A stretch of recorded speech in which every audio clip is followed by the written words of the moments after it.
Welcome students. Welcome to the e-learning session of accountancy. In today's session, we'll continue with chapter 6 of your syllabus, that is cash flow statement. In today's session, we'll cover three topics. The first one is cash flows from operating activities. The next one is cash flows from investing activities, and the last one will be cash flows from financing activities. Okay, we will study cash flow statements in parts today.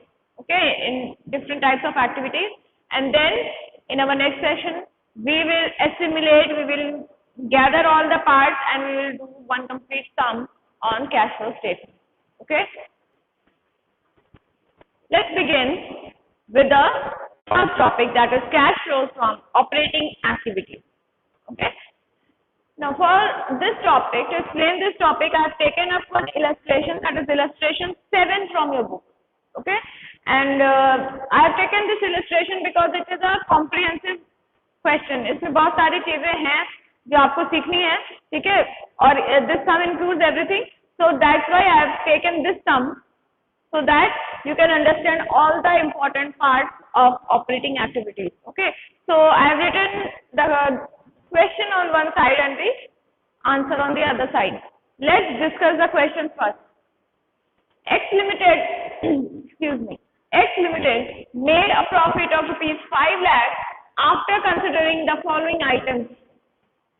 X Limited ने 5 लाख की profit book की है, ठीक है, 5 लाख की profit earn की है, and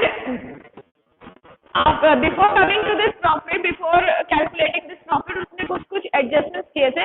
वो क्या एडजस्टमेंट्स है? First thing is goodwill written off. It has written off goodwill 5,000 rupees. Depreciation is rupees 50,000. Loss on sale of fixed assets 20,000, and provision for doubtful debt 10,000, and then gain on sale of fixed assets 7,500. तो ये सारे adjustment करने के बाद 5 लाख रुपए की profit I है. Okay, and some additional information is also given to us for the year 31st March 2019, that is our current year in this question, and 31st March 2018, which is the previous year. Trade receivables 78,000 in the current year and 52,000 in the previous year. Prepaid expenses are 3,000 in the current year and 2,000 in the previous year. Then trade payables 51,000 in the current year, 40,000 in the previous year. Expenses payable 20,000 in the current year and 34,000 in the previous year. We have to calculate the cash from operating activities. Okay, so how much is the cash that we have earned, or how much is the cash that we have spent? Okay, that will be covered under operating activities. Okay, which we will show in this. Now let's begin. Calculation of cash from operating activities. ठीक है, this is the books of X Limited. X Limited is a company. इनके books में हम operating activity से कितना cash inflow हुआ है, कितना कैश आउटफ्लो हुआ है, ये कैलकुलेट कर रहे हैं. Okay, for the year ended 31st March 2019. ठीक है. नाउ सबसे पहला step, the first step that you do is you right the net profit before tax. ठीक है, नेट प्रॉफिट बिफोर टैक्स. कुछ सम में ये दिया हुआ रहता है, जैसे in this sum it is already given. In certain sum you will not be given the net profit before tax and you will have to calculate it. Okay, now in this sum as it is given, so I have written it directly, net profit before tax, that is 5 lakh. 5 lakh की profit है before tax. Now what are the adjustments that we require to do which are non cash and non operating items? यहाँ पे जितना भी non cash item है, मैंने पहले ही बताया आपको, cash flow statement does not include non cash item. ठीक है, नॉन कैश आइटम की यहाँ पे कोई जगह नहीं है, सिर्फ कैश की बात होती है. कैश आइटम जो भी ट्रांजैक्शन कैश में हो रहे हैं, जिसमें कैश का इनकमिंग या कैश का आउटगोइंग हो रहा है, सिर्फ होगा, है ना. तो नॉन कैश आइटम्स अगर इंक्लूडेड है हमारे प्रॉफिट में तो उनको रिमूव करना होगा. और उसके साथ साथ जो ये प्रॉफिट है, इसमें अगर नॉन ऑपरेटिंग कोई भी चीज है उसको भी हटाना होगा. We only keep operating over here because this is operating activity. ठीक है, तो नॉन ऑपरेटिंग कुछ भी होगा वो हम यहाँ से हटा देंगे। हो सकता है वो एक्टिविटीज जो हो या वो चीजें जो हो वो यहाँ पे नहीं आ रही हो, that will get some that will be included in investing or financing activities. It may happen. ठीक है, तो लेट्स सी। सबसे पहले देखते हैं adjustments for non cash and non operating items. ठीक है, इसमें नॉन कैश आइटम्स कौन कौन से हैं? Non cash items things are given to you. सबसे पहले देखिए गुडविल है और डेप्रिसिएशन है, ये दोनों के दोनों हमारे नॉन कैश आइटम्स हैं। नॉन कैश मतलब जिनका एक्चुअल में कोई कैश का लेन देन नहीं होता इसमें, है ना, there is no actual cash transaction involve here, so this has to be remove. हम लोगों ने 5 लाख की प्रॉफिट निकालते समय इसको इंक्लूड किया हुआ था, मतलब हम लोगों ने इसको माइनस करके रखा हुआ था, है ना। गुडविल राइट ऑफ हुआ 5000 का, डेप्रिसिएशन 50000 का, ये दोनों के दोनों माइनस करके तब हम 5 लाख की प्रॉफिट निकाले। तो अब हमें अगर इनको रिमूव करना है तो हम क्या करेंगे, we will have to add them back, क्योंकि पहले ये माइनस हुआ था तो अब ये प्लस होगा, तभी ये रिमूव होगा। So we have added goodwill return of and depreciation 5000 and 50000। We are writing all this in the inner column because हमारे पास जो भी एडजस्टमेंट्स हैं वो सारे ऐड करके we will show it in the outer column. ठीक है, next loss on sale of fixed assets. Loss on sale of fixed assets, it is a non operating item. non operating item मतलब ये हमारी operating profit या operating loss नहीं है ना, ये हमारे ऑपरेटिंग एक्टिविटी से रिलेटेड ही नहीं है। तो इसमें अगर हम लोगों ने अगर सपोज करिए लॉस हुआ है फिक्स्ड एसेट को बेचने में, fixed asset is not the main business of the company, है ना, फिक्स्ड एसेट्स का सेल और purchase is not the main business, तो ये it is not related to operating activity. अब अगर इसका जो लॉस है वो हमारे प्रॉफिट को निकालते समय डिडक्ट हुआ था, तो अब हम इसको कैसे रिमूव करेंगे? How will we remove it? We have to add it, that is why we have added loss on sale of fixed assets, okay, 20000 का। उसके बाद है provision for doubtful debt. Provision भी हमारा नॉन कैश आइटम है ना, तो provision is also being remove, पहले माइनस हुआ था तो अब ऐड हो रहा है 10000। देन ये सारे आइटम्स ऐड हुए थे इसलिए हम लोगों ने इनको एक साथ में लिख के ऐड किया इनर कॉलम में, we got 85000 and then we have written it in the outer column. अब हम लोग 5 लाख में 85000 ऐड करके वी गॉट 5,85,000, 5,85,000। अभी कुछ एडजस्टमेंट्स और बाकी है हमारे, that is gain on sale of fixed asset. जैसे loss on sale of fixed asset को हम लोगों ने ऐड किया था, क्यों किया था? क्योंकि वो पहले लेस हो चुका है, प्रॉफिट निकालते समय वो लेस हुआ था, इसीलिए हम लोगों ने यहाँ पे उसको रिमूव किया है बाय एडिंग इट। उसी तरह से अगर गेन है तो वो प्रॉफिट निकालते समय प्रॉफिट में ऐड हुआ था पहले, ठीक है, gain on sale of fixed asset, तो हम लोगों ने इसको रिमूव करने के लिए क्या किया, इसको लेस कर दिया। ये सिंगल आइटम है इसीलिए डायरेक्टली इसको आउटर कॉलम में दिखा दिया, ठीक है, 7500 and it is subtracted from 5,85,000, we are getting operating profit before working capital changes. अब ऑपरेटिंग प्रॉफिट आ गया हमारा, है ना, इसमें से जितने भी नॉन ऑपरेटिंग आइटम्स थे वो हट गए, नॉन कैश आइटम्स हट गए, लेकिन अभी वर्किंग कैपिटल के चेंजेस बाकी हैं। तो वर्किंग कैपिटल के चेंजेस के पहले की जो ऑपरेटिंग प्रॉफिट है that is 5,77,500। Okay, now we will do the changes, adjustments for the changes in working capital. Working capital क्या होता है? Working capital is current assets minus current liabilities. आपके करेंट एसेट्स करंट लायबिलिटीज से जितने ज्यादा है that is your capital, working capital, ठीक है। तो वर्किंग कैपिटल चेंजेस कैसे निकालेंगे? अगर आपके करंट एसेट्स में इंक्रीज हुआ है या डिक्रीज हुआ है, या करंट लायबिलिटीज में इंक्रीज हुआ है या डिक्रीज हुआ है, that will be shown under this heading, ठीक है। तो सबसे पहले हम लोग क्या करें, देखिए, increase in current liabilities. Current liabilities में कुछ इंक्रीज हुआ है, उसको यहाँ पे लिखा है। कौन से करंट लायबिलिटी में इंक्रीज हुआ है आपका? करंट लायबिलिटीज कौन कौन सी है? एक ट्रेड पेएबल है ना, एक ट्रेड पेएबल है, ये दोनों आपकी current liability. It is 51,000 in the current year and 40,000 in the previous year. Increase हुआ है, पिछले साल 40 था, इस साल 51,000 है, दैट मीन्स इंक्रीज हुआ है। अब एक बात याद रखिएगा, कि जब भी आपके करंट लायबिलिटी बढ़ती है तो हम उसको ऐड कर देते हैं। ऐड क्यों करते हैं? क्योंकि जब करंट लायबिलिटी बढ़ी है, अगर ट्रेड पेबल आपका बढ़ा है, इसका मतलब है कि अगर हम नॉर्मल सेंस में देखें तो इट इज नॉट गुड कि लायबिलिटी बढ़ रही है ना। लेकिन while preparing the cash flow statement आपको इस चीज का ध्यान देना होगा कि जब भी करंट लायबिलिटी बढ़ती है, इसका मतलब है कि कैश फ्लो जो है, कैश आउटफ्लो जो है वो डिले हो रहा है, पोस्टपोन हो रहा है। ठीक है, तो it is good.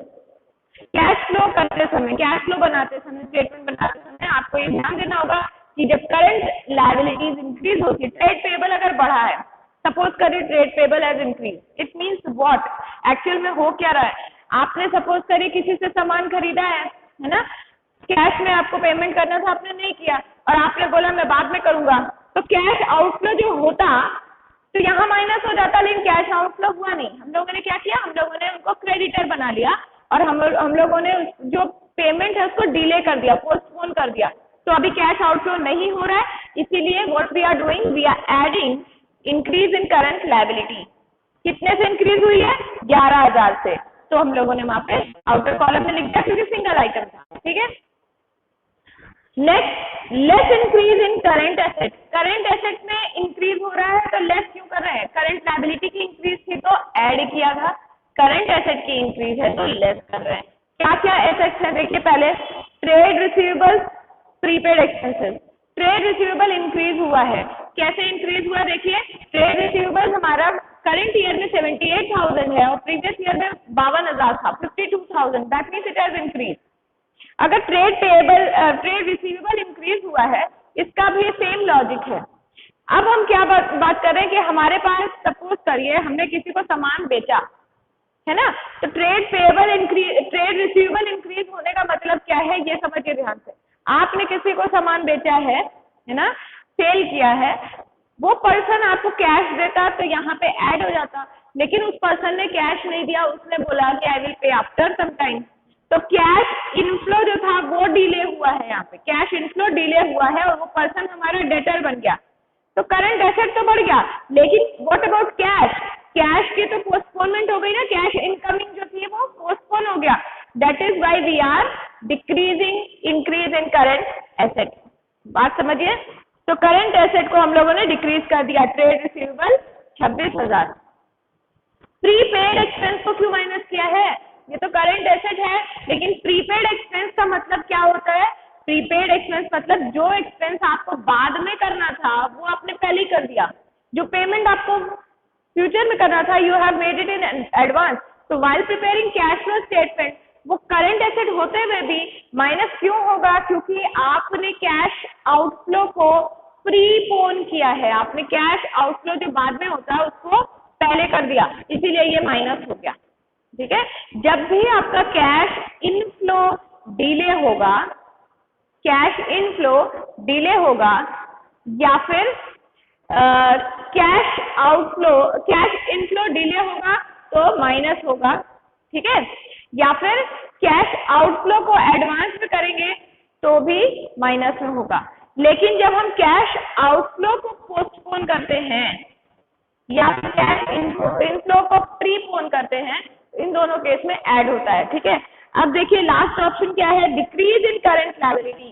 Current liability decrease हुई है, कौन सी करंट लायबिलिटी?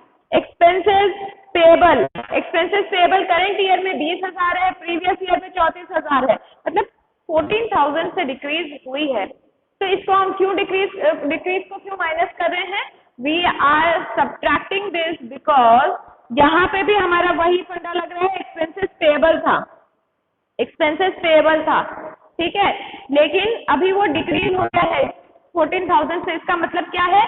हम लोगों ने पेमेंट कर दिया, हम लोगों ने पेमेंट कर दिया, that is by expenses payable जो हमारी लायबिलिटी थी वो अब कम हो गई है। तो लायबिलिटी कम हुई है, इसका मतलब है हम लोगों ने पेमेंट किया है, तो जब भी पेमेंट करेंगे तो क्या होगा? Cash is going out, so minus. I hope you have understood. तो इन तीनों में हमारा माइनस का फिगर है, तो हमने इनर कॉलम में लिख दिया, ठीक है। अब इन तीनों को ऐड करके आउटर कॉलम में लिख दिया -41,000, ब्रैकेट में है ना, दैट मीन्स माइनस। तो 41,000 आया है और उसको हम लोग डिडक्ट करेंगे फ्रॉम 5,88,000 500 से. So we are getting cash flows from operating activities. Cash flows from operating activities is 5,47,500. ठीक है, तो easy है. I hope you can, if you have listened to me carefully, if you have paid attention, you will understand the concept clearly and you will be able to apply it while doing the sum. ठीक है, तो आप लोग एक बार ध्यान से सुनिएगा. फिर भी कोई चीज नहीं समझ में आए तो आप पूछ सकते हो. ठीक है, so let's begin with investing activities now. Okay students, so now we shall proceed to the second topic, that is cash flows from investing activities. Okay, for this topic again I have taken an illustration so that you can understand the topic well. ठीक है, कौन कौन से activities हैं, कौन कौन से actions है या ट्रांजैक्शंस है जो इन्वेस्टिंग एक्टिविटीज के अंदर में आते हैं, उनसे रिलेटेड जो भी कैश इनफ्लोज होगा और कैश आउटफ्लोज होगा, that will be covered under investing activities. Okay, cash flows from investing activities. So let's see the question first and let's then discuss the answer. Now, the question is question number 19 from your book. Activities. Okay, plant given to you, plant purchased is 6,20,000 and plant sold is 2 lakh. Okay, value of investments purchased 2,40,000 and value of is 80,000. Goodwill purchased is 1 lakh and goodwill is not sold. Patent is not purchased but sold for 1,50,000. ठीक है, तो ये rate आपको दिया हुआ है. Other than this, some more information is given. The first one is interest received on debenture which was held as investment.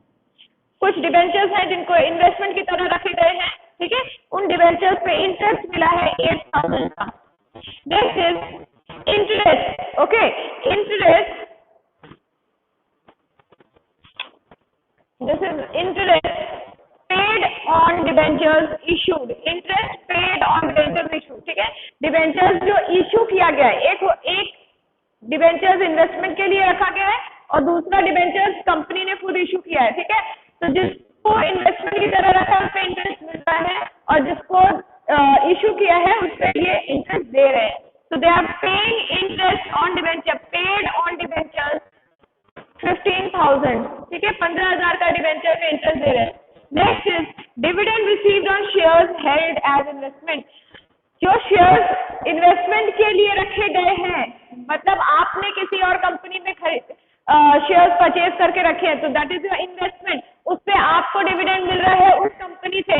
ठीक है, कितना? 20,000. और कुछ इक्विटी शेयर कैपिटल आपकी कंपनी की है, जो शेयर्स आपने इशू किए हैं उस पे डिविडेंड कौन दे रहा है? आप दे रहे हो. कितने की? 25,000. Okay, and the last one is for investment purpose and was let out for commercial use and rent received on that is 30,000. ठीक है, लैंड खरीदा है कंपनी ने पर कमर्शियल इन्वेस्टमेंट पर्पस के लिए और उसको कमर्शियल यूज के लिए रेंट पे दिया हुआ है. ओके, लेट आउट करना मीन्स गिविंग ऑन रेंट, तो उससे रेंट मिल रहा है 30,000 का रेंट मिल रहा है. ठीक है, now let's proceed with the solution. Now बहुत सिंपल है. अगर ऑपरेटिंग एक्टिविटीज आपने देख ली है तो फिर investing activities will be very simple. Okay, all you need to focus on is you have to see, जब क्वेश्चंस आप रीड कर रहे हो तो ध्यान से करिए कि उसमें कुछ एक्टिविटीज, कुछ ट्रांजैक्शंस ऐसे दिए होंगे ना जो इन्वेस्टिंग एक्टिविटीज से रिलेट ही नहीं करते. जैसे ऑपरेटिंग एक्टिविटीज जब हम लोग कर रहे थे उस समय भी हम लोगों ने देखा there were certain transactions which were non operating. Non operating मतलब ये नहीं कि वो कैश फ्लो में नहीं आएगा, वो कहीं और किसी एक्टिविटी में कवर हो रहा है ना. उसी तरह से नॉन इन्वेस्टिंग आइटम्स जो है, नॉन इन्वेस्टमेंट आइटम्स जो है, जो नॉन इन्वेस्टिंग एक्टिविटीज से रिलेटेड नहीं है, हो सकता है वो फाइनेंसिंग एक्टिविटीज के आइटम हो, है ना, तो वहां पे कवर होंगे.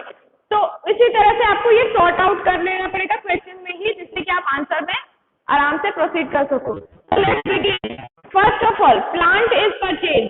ठीक है, जब प्लांट परचेज होता है कैश आउटफ्लो होता है, तो कैश माइनस होगा 30,000, इसीलिए ब्रैकेट में लिख दिया.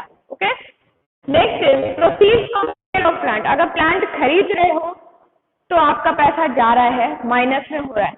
जब आप प्लांट बेच रहे हो, सेल प्रोसीड आ रहा है, that means cash is flowing in, cash inflow हो रहा है, ये ब्रैकेट में नहीं आएगा. 2 लाख का। नेक्स्ट इज परचेज इन्वेस्टमेंट, अगर आपने परचेज किया है तो फिर ये इसमें भी कैश आउटफ्लो हो रहा है कितने का, 2,40,000 का। अगर आप सेल कर रहे हो इन्वेस्टमेंट को तो वो ब्रैकेट में नहीं आएगा क्योंकि वो आपका कैश इनफ्लो है 80,000 का। उसके बाद आपने क्या खरीदा, आपने गुडविल खरीदा। गुडविल 1 लाख रुपए का खरीदा, गुडविल सोल्ड है नहीं, ठीक है, गुडविल परचेज है, 1 लाख का ब्रैकेट में आ गया। Next is proceed from sale of patent, patent purchase नहीं किया है, पेटेंट सेल किया है, आ रहा है, cash is coming in, how much, 1,50,000, okay, इसीलिए अब जो पोर्शन आता है यहाँ पे आपको ध्यान देना होगा। Here interest received on debenture held as investment, जो डिबेंचर आपने इन्वेस्टमेंट की तरह रखा हुआ है उस पर जो इंटरेस्ट मिल रहा है वो आपका इन्वेस्टमेंट इनकम है, तो वो इन्वेस्टमेंट एक्टिविटीज में आएगा, यानी 8,000 रुपए, और वो ब्रैकेट में नहीं है क्योंकि वो कैश इनफ्लो है, interest you are receiving. But interest paid on debenture क्या है, this is your financing activity, क्योंकि आपने डिबेंचर इशू किया कैपिटल रेज करने के लिए, पैसा बोरो करने के लिए ना, पब्लिक से पैसा लेने के लिए, यू नीडेड मनी, आपको फंड की जरूरत थी, तो अपने फंड्स को इम्प्रूव करने के लिए आपने डिबेंचर इशू किया था, उनको आप इंटरेस्ट पे कर रहे हो, दिस इज फाइनेंसिंग एक्टिविटी, ये यहाँ पे नहीं आएगा। तो 15,000 का जो इंटरेस्ट पेड है this will be covered under financing activity, लेकिन 8,000 का जो डिविडेंड रिसीव्ड ऑन इन्वेस्टमेंट है वो हमारी इन्वेस्टिंग एक्टिविटी में आएगा, ठीक है। उसी तरह से dividend received on shares held as investment, अगर आपने किसी और कंपनी का शेयर खरीद के रखा हुआ है एज इन्वेस्टमेंट, उस पे इंटरेस्ट आपको उसमें डिविडेंड मिल रहा है आपको, it is your investment income, ठीक है, वो यहाँ पे आएगा। दैट मीन्स 20,000 का डिविडेंड जो आप रिसीव कर रहे हो that will be covered under investing activities. लेकिन dividend paid on equity capital, अगर आपने इक्विटी शेयर कैपिटल इशू करके रखी है उस पे आप डिविडेंड पे कर रहे हो, वो यहाँ पे नहीं आएगा, वो फिर से कहाँ जाएगा, फाइनेंसिंग एक्टिविटी में जाएगा, 25,000, ओके। लास्ट वाला आइटम जो है आपका land is purchase, land investment purpose के लिए परचेज किया गया है, इट इज ऑलरेडी गिवन, ठीक है। तो अगर लैंड आपने इन्वेस्टमेंट पर्पज के लिए खरीदा है और उस पे रेंट मिल रहा है आपको, तो रेंट 30,000 का क्या है, इन्वेस्टमेंट इनकम है, तो that will be covered over here, ठीक है। ये सारे को जब आप ऐड कर लेंगे तो what will you get, you will get the final figure. तो 6,20,000, 2,40,000 एंड 1 लाख, ये नेगेटिव फिगर्स हैं, ये एक साथ ऐड होंगे और बाकी के अलग से ऐड होंगे। नेक्स्ट पे आपको क्या मिल रहा है, this look at it, it is very very important, क्या लिखा है, 4,72,000 इन ब्रैकेट, 4,72,000 ब्रैकेट में लिखा है, इसका मतलब क्या है, नेट में कैश इनफ्लो नहीं हुआ है, आउटफ्लो हुआ है। अगर ये ब्रैकेट नहीं होता तो हम मानते कैश इनफ्लो हुआ है नेट में, लेकिन हम खुद ही देख रहे हैं 6,20,000, 2,40,000, 1 लाख, ये सारे मिला के हमारे नेगेटिव फिगर्स ज्यादा है और पॉजिटिव फिगर्स कम है, दैट मीन्स नेट में कैश आउटफ्लो हो रहा है, ठीक है। तो जब कैश आउटफ्लो हो रहा है तो हेडिंग हमने क्या दिया, देखिए, कैश फ्रॉम इन्वेस्टिंग एक्टिविटीज, मतलब कैश इनफ्लो कितना हो रहा है, लेकिन एक्चुअल में कैश इनफ्लो हो रहा है क्या, no, it is cash outflow. So how will we write the answer? Final answer will be written like this: net cash used in investing activities. Net cash used in investing activities 4,72,000. क्योंकि ये bracket में figure आया ना, इसीलिए हम लोगों ने क्या लिखा, नेट कैश यूज्ड इन। अगर ये ब्रैकेट में नहीं होता, नॉर्मल फिगर होता, पॉजिटिव आंसर होता, तो हम क्या लिखते हैं, cash flows from investing activities, cash flows from investing activities. अभी हमने क्या लिखा है, cash net cash used in investing activities, okay. So we have completed investing activities. Now we'll proceed to the third topic, that is cash flows from financing activities, okay. Okay students, so now we'll proceed towards the last topic, that is cash flows from financing activities, okay. And the illustration that I have taken for this is question 28, okay, from your book. Now let's discuss the question first and then we will proceed towards the solution. Now, calculate cash flows from financing activities. The data given to you is for the year 2018 and 2017. Okay, so current year is 2018 and previous year is 2017. Equity share capital 8 lakh in the current year, previous year it was 6 lakh. ठीक है, पिछले साल 6 लाख था, इस साल 8 लाख है। I hope you are understanding कि क्या हुआ होगा, है ना। 12% प्रेफरेंस शेयर कैपिटल, पिछले साल 2 लाख था, 31 मार्च 2017 यानी प्रीवियस ईयर में 2 लाख था, करंट ईयर में it is nil. Again you should think about it कि क्या हुआ हो सकता है। And next 14% debenture, previous year there was no debenture, okay, it was nil, and this year there is debenture of 1 lakh, ठीक है। तो ये 3 इंफॉर्मेशन हमको दी हुई है, मेजर इंफॉर्मेशन। उसके अलावा कुछ और बातें बोली गई है, additional information. What are there? Equity shares issued at a premium of 15%, ठीक है। इक्विटी शेयर्स इशू हुए हैं प्रीमियम पे, 15% premium. 12% preference shares redeemed eight a premium of 5%, ठीक है। रिडीम करना मतलब वापस कर देना, प्रेफरेंस शेयर्स जो हमने लेके रखा है वो हमने वापस दे दिया पैसा। 14% डिबेंचर्स में issued at a discount of 1%, ठीक है। Dividend paid on old preference share, जो पुराने प्रेफरेंस शेयर थे उस पर डिविडेंड दिया गया 24,000 का। Interest on debentures were paid 14,000। Underwriting commission on equity shares 10,000। Underwriting commission क्या होता है अभी मैं बताऊंगी आपको। Proposed dividend on equity shares for the year ended 31st March 2018 is 1,20,000 and proposed dividend on equity shares for the year ended 31st March 2017 is 90,000. So this is what is given to us. ये information हमें दिया हुआ है। इसके basis पे we have to find out the cash flows from financing activities, ठीक है। तो कुछ चीजें जो मैंने बोला पहले बता दूं, जैसे एक होता है अंडरराइटिंग कमीशन, ठीक है। अंडरराइटिंग कमीशन क्या होता है? जैसे जब भी कंपनी शेयर्स इशू करती है ना, इक्विटी शेयर्स जब कंपनी इशू करती है तो एक होता है कि कंपनी तभी शेयर्स को अलॉट करेगी जब एक मिनिमम सब्सक्रिप्शन आ जाएगा। मिनिमम सब्सक्रिप्शन क्या होता है? सपोज कंपनी ने बोला कि आई एम इशूइंग 10,000 शेयर्स, ठीक है, मैं 10,000 शेयर्स इशू कर रही हूँ। और 10,000 शेयर इशू करने का मतलब होता है कंपनी ने 10,000 शेयर्स के लिए एप्लीकेशन मंगवाई है लोगों से, पब्लिक से। अब सपोज करिए कि बिल्कुल कम एप्लीकेशन आई, है ना, सिर्फ हो सकता है 500 एप्लीकेशन आई, तो क्या कंपनी शेयर्स इशू करेगी, अलॉट करेगी? नो, कंपनी सिर्फ कैंसिल कर देगी अलॉटमेंट और कंपनी वापस कर देगी पैसा, ठीक है। तो मिनिमम सब्सक्रिप्शन मतलब एक परसेंटेज होता है, जितना कंपनी बोलती है इतना आ जाए तो हम शेयर्स अलॉट करेंगे, ठीक है। तो अगर मिनिमम सब्सक्रिप्शन नहीं आता है तो there are certain people who are known as underwriters. कुछ लोग होते हैं जिनको हम अंडरराइटर्स बोलते हैं। वो एक तरह का कॉन्ट्रैक्ट किए रहते हैं कंपनी के साथ कि अगर मिनिमम सब्सक्रिप्शन नहीं आया, थोड़ा बहुत कुछ लेस देन मिनिमम सब्सक्रिप्शन होगा, then we will buy the shares of the company. तो हम मैंने वो एक तरह की सिक्योरिटी देते हैं कि वो कंपनी के शेयर्स परचेज कर लेंगे जिससे मिनिमम सब्सक्रिप्शन रीच हो जाए और कंपनी जो है वो क्या बोलते हैं अलॉटमेंट कर सके, है ना, उसको अपना शेयर का जो इशू है वो कैंसिल ना करना पड़े। इसके लिए अंडरराइटर्स की मदद लेती है कंपनी, ठीक है। इसके बारे में बहुत डिटेल में मैं अभी डिस्कस नहीं कर रही हूँ क्योंकि we will be discussing all these things when we will do the chapter of equity shares and debentures, ठीक है। जब हम अपने सेकेंड बुक पढ़ेंगे जिसमें शेयर्स और डिबेंचर्स के बारे में पढ़ेंगे, वहां पे हम लोग underwriters and all those things we will do in detail. तो अभी क्योंकि हम दूसरे टॉपिक पे हैं, ज्यादा टाइम हम उस पर कॉन्सेंट्रेट नहीं कर सकते हैं, तो इसीलिए I have given you a brief idea कि अंडरराइटर्स कौन होता है, ठीक है। तो अंडरराइटर्स जब कोई सर्विस प्रोवाइड कर रहे हैं, कंपनी को एक सिक्योरिटी दे रहे हैं कि आपके शेयर परचेज कर लेंगे, तो बदले में उनको कुछ चाहिए, they are not doing it for free, free में तो कर नहीं रहे, तो उनको अपनी सर्विस के बदले में क्या मिलता है? दे गेट कमीशन, जिसको बोलते हैं अंडरराइटिंग कमीशन, ठीक है। तो शेयर जो कंपनी है वो अंडरराइटर्स को अंडरराइटिंग कमीशन देती है, ठीक है। तो वही यहाँ पे दिया जा रहा है, देखिए, अंडरराइटिंग कमीशन शेयर्स 10,000 की कमीशन दी जा रही है। मतलब ये कंपनी के लिए क्या है? कैश आउटफ्लो है ना। उसके बाद आप देखिए प्रोपोज्ड डिविडेंड।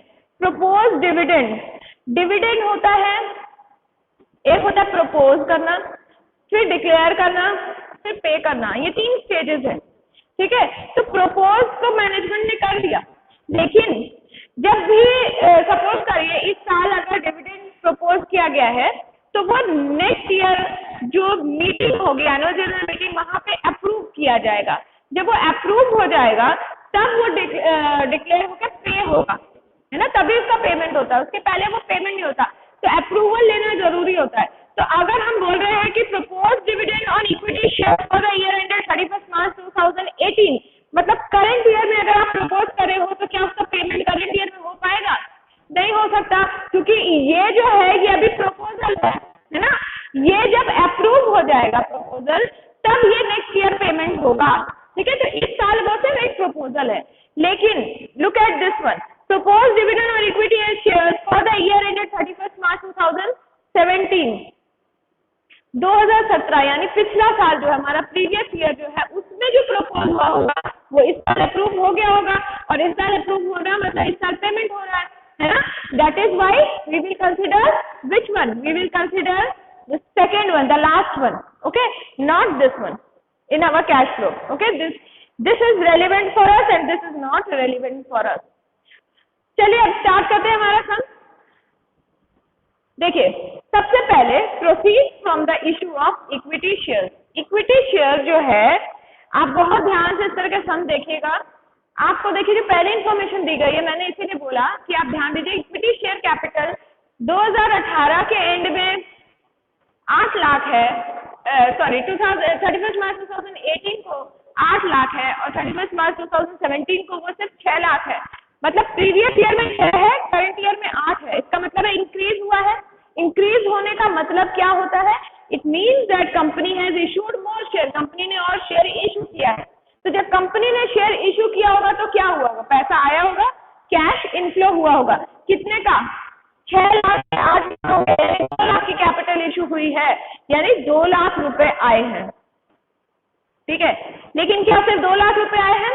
ध्यान से देखिए बाकी इंफॉर्मेशन क्या दी हुई है। Equity share issued at a premium of 15%, मतलब 2 लाख की तो कैपिटल है लेकिन उस पे 15% प्रीमियम भी मिला है। तो एक्चुअल में कितना पैसा आया है? 2 लाख प्लस 15% ऑफ 2 लाख यानी 30,000। तो 2,30,000 रुपीज आया है ना। लेकिन नेट में कितना आया है? Under writing commission is paid on equity share. Equity share से 10,000 रुपए का अंडर राइटिंग कमीशन कंपनी दे रही है। इसीलिए देखिए क्या लिखा है मैंने, proceed from issue of equity share capital 2 lakh रुपए आए हैं प्लस 30,000 रुपए प्रीमियम के आए हैं, लेकिन 10,000 रुपए हम लोगों ने माइनस किया है। क्यों? क्योंकि हम अंडर राइटिंग कमीशन पे कर रहे हैं, ठीक है। तो जो मिला माइनस जो गया, नेट पे कितना आया? 2,20,000, ठीक है। ये इक्विटी शेयर कैपिटल का प्रोसीड है। प्रोसीड मतलब आना, पैसा आया है। नेक्स्ट क्या लिखा है हमने? Redemption of preference shares. Preference shares redeem हो रहा है, मतलब उनका जो पैसा है प्रेफरेंस शेयर होल्डर्स का वो हम वापस कर रहे हैं। कैसे पता चल रहा है कि रिडीम हो रहा है? देखिए मैंने अभी आपको क्वेश्चन रीड करते समय कि 2 लाख रुपीज का प्रेफरेंस शेयर था पिछले साल और इस साल प्रेफरेंस शेयर 0 दिख रहा है। इसका मतलब क्या है कि प्रेफरेंस शेयर हमने क्या किया? वापस कर दिया, रिडीम कर दिया, है ना। जो प्रेफरेंस शेयर हमारे पास थे वो हमने वापस कर दिए उनके होल्डर्स को। तो 2 लाख रुपीज का प्रेफरेंस शेयर थे हमारे पास। We have redeemed 2 lakh rupees का प्रेफरेंस शेयर। तो अब वो 0 हो गया है। लेकिन क्या सिर्फ 2 ही लाख रुपए हैं? देखिए 12% preference shares were redeemed eight a premium of 5%, मतलब 2 लाख का प्रेफरेंस शेयर था लेकिन 5% प्रीमियम पे रिडीम हुआ है, यानी हमने कुछ एक्स्ट्रा पैसा दिया है उन लोगों को। कितना दिया? देखिए 2 लाख प्लस 5% ऑफ 2 लाख यानी 10,000, 2,10,000। 5% किस पे निकालेंगे? शेयर कैपिटल पे, यानी 2 लाख पे, ठीक है। उसके बाद proceed from issue of debenture. कैसे पता चला कि डिवेंचर इशू हुआ है? यहाँ देखिए प्रीवियस ईयर में कुछ भी डिवेंचर नहीं था, करंट ईयर में 1 लाख का डिवेंचर है, मतलब 1 लाख का डिवेंचर आया है हमारे पास, है ना। तो प्रोसीड हमने डिवेंचर इशू किया है और 1 लाख रुपए का प्रोसीड आया है हमारे पास। अब ये जो 1 लाख रुपीज है, this 1 lakh rupees is of debentures were issued at a discount of 1%, ये पूरा 1 लाख रुपए हमारे पास नहीं आए, 1 लाख तो उसकी वैल्यू है, लेकिन 1 लाख में से हम लोगों ने 1% डिस्काउंट दे दिया है। Okay, so the net amount that is received is 1 lakh minus 1% of 1 lakh. 1% of 1 lakh कितना होगा? 1000। यानी नेट पे हमारे पास आ कितना रहा है? 99,000। जब भी पैसा जा रहा है, जब भी आप रिडेम्पशन कर रहे हो तो पैसा जा रहा है, हमने ब्रैकेट में लिखा है 2,10,000, लेकिन जब प्रोसीड लिखते हैं मतलब पैसा आपके पास आया है, शेयर कैपिटल से और डिबेंचर से पैसा आया है, इसलिए इसको और इसको हम लोगों ने ब्रैकेट में नहीं लिखा है। Okay, now proposed dividend on equity shares for the year ended 31st March 2017। जो 2017 वाला proposed dividend है, previous year का जो proposed dividend है, वो हमारा इस साल पे हो रहा है। That is why we are writing it. It is 90,000. So 90,000 dividend we are paying. So it is a cash outflow. That is why we have written it in bracket. Okay. Next, dividend paid on preference shares. ये वाला dividend मैंने अभी बताया, current year का propose dividend नहीं आएगा, ये अगले साल आएगा, ये इस साल नहीं आएगा। ठीक है। डिविडेंड पेड और ओल्ड प्रेफरेंस शेयर्स, पुराने जो प्रेफरेंस शेयर्स जो रिडीम हो चुके हैं ये वाले, इस पे 24,000 रुपए का डिविडेंड पे किया था कंपनी ने, है ना। तो ये क्या है? कैश आउटफ्लो है, ये इस साल पे हुआ था। So that is why we have written dividend paid on preference shares 24,000। उसके बाद interest paid on debentures, debentures पे इंटरेस्ट पे किया गया है 14,000 का, वो भी कैश आउटफ्लो है, तो हम लोगों ने यहाँ पे ब्रैकेट में लिख दिया। ठीक है। और कोई आइटम हमारे पास नहीं है, जो था सारा वी हैव ऑलरेडी शोन। तो नेक्स्ट में जब आप ऐड एंड लेस करके देखेंगे, जो भी फिगर्स आउटफ्लो के हैं, कैश आउटफ्लो के, वो ब्रैकेट में है, और जो कैश इनफ्लो के हैं वो विदाउट ब्रैकेट है। ठीक है। तो नेट में हमारे पास जो अमाउंट आ रहा है वो ब्रैकेट में आ रहा है, 19,000 इन ब्रैकेट। इट मीन्स कि नेट में कैश आउटफ्लो हो रहा है, नेट में कैश आउटफ्लो हो रहा है। अभी हम लोगों ने इन्वेस्टिंग एक्टिविटीज में देखा था ना कि जब भी ब्रैकेट में आता है तो we write net cash use, net cash use. हम ये नहीं लिखते कि कैश फ्लोज फ्रॉम, है ना।